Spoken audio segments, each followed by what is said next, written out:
Hello, welcome to our Fermi's Paradox ship combat video. I am Dan Verson, and I'm going to be walking you through the process. This kind of takes off from where we were on the main board. We had a darter and a raider coming in from Venus, I think. We sent out our warship cruiser, the Otago, to go intercept them, and here's a detailed die roll by die roll of how that battle plays out.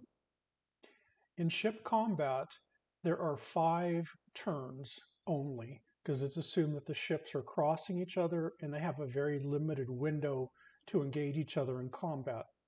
So the first turn is called contact, and then approach, the merge, extend, and disengage. So you'll see that here on the contact turn, all attacks are at -2 to attack, -1 to penetrate because of the extreme long range. Same thing on the disengagement step. As you get into approach and extend, those are kind of like the medium ranges, so you have no adjustments. And then on the merge, you actually get a bonus to attack and to penetrate. You'll see these magenta highlights regarding Marines. If I were having a transport here and I intended on doing boarding actions to go claim some xenotech, this is when the Marines depart for the alien ship. This is when I do all of the boarding combat, and this is when the Marines return.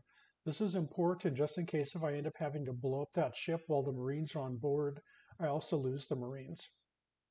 So here we go. On contact, just like Marine combat, Xeno ships and Earth ships are broken up into 3 speeds. You have firsts, which go first, normal speeds, which then follow, and then lasts, which go last. So I look around and I say, who's first? Well, the darter's first. So the darter hits on a 5 or higher and actually doesn't penetrate very well because it does go quickly, so it doesn't have a lot of firepower left over. So I'm going to choose to have it attack my Badger here. And in order to hit, he needs to roll a 5 or higher. And he needs to roll a 3 or higher to penetrate. But he's at -1, so he needs to roll a 4. But also remember we're at extreme range here.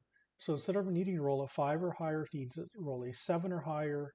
And instead of needing to roll a 4, he needs to roll a 5. So his die rolls that he needs are a 7, 5. And he fails and fails. So I then check to see, are there any other first ships? There are not. Do I then have regular speed ships? Yes, I do. Both of mine are. So I would choose to have the Badger probably go and maybe try to soften up one of these guys. But you'll see that the Badger has a special note here. It cannot attack at contact and disengage because its weapons are more specialized for close-in combat. So it can't go. So I'm going to have the Otago go. And since the darter's already acted this turn, I'm going to have the Otago shoot at the raider. To hit the raider, I need a 6 or higher, -2, so I need an 8 or higher, 3, -1, 4 higher, so I need to roll an 8, 4. So not a great chance. Not good at all. So I did not succeed. He can't attack. I'm going to have the raider attack my Badger again. He needs to roll a 6, which becomes an 8, 4.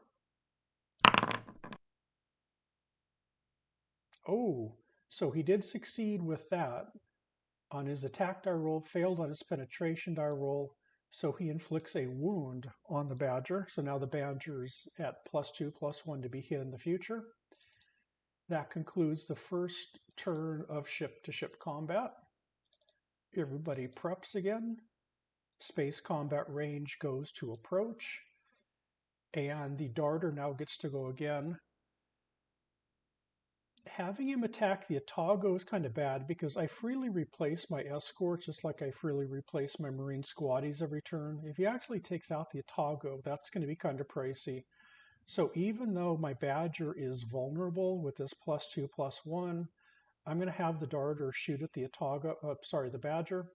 So he needs to roll a 5, no modifier due to range, +2. So he needs to only roll a 3 to hit. And the wound counters his -1, so he needs to roll a 3, 3. in order to hit the Badger. And he succeeds. That's really bad for the Badger. Badger unfortunately gets taken out. Darter has acted. My normal speed ship now gets to attack the Raider. I need to roll a 6, 3, no modifiers due to range. I succeed and fail, so I inflict a wound on the Raider. The Raider, unfortunately, now is directly attacking the Atago, and he needs to roll a 6, 3 in order to succeed. 6 and 1, so he puts a wound on me, not good. We then go to the merge. This is where things are going to get deadly on this turn. So hopefully I can survive the Darter attack, and then I can hopefully blow something up. So the Darter now needs to roll, yeah, this is like really bad. So the Darter needs to roll a 5, plus 2, so he's needing to roll a 3, plus 2 more, so he's only needing to roll a 1. So he's going to auto hit on his attack die roll.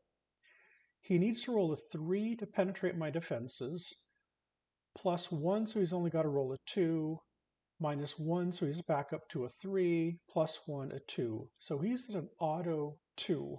So only a d6 die roll of a 1 will have my Atago survive this.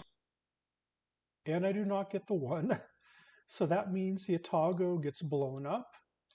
And that means that both of these ships are now happily cruising towards Earth again. And post-ship combat wounds are removed. So in this case, I effectively did not do any damage at all to the Darter and the Raider. And I've got to scramble some ships and get them intercepted before they start pounding on my Earth defenses. Wish this battle had gone better for y'all, but, sometimes this happens. Thank you very much for watching.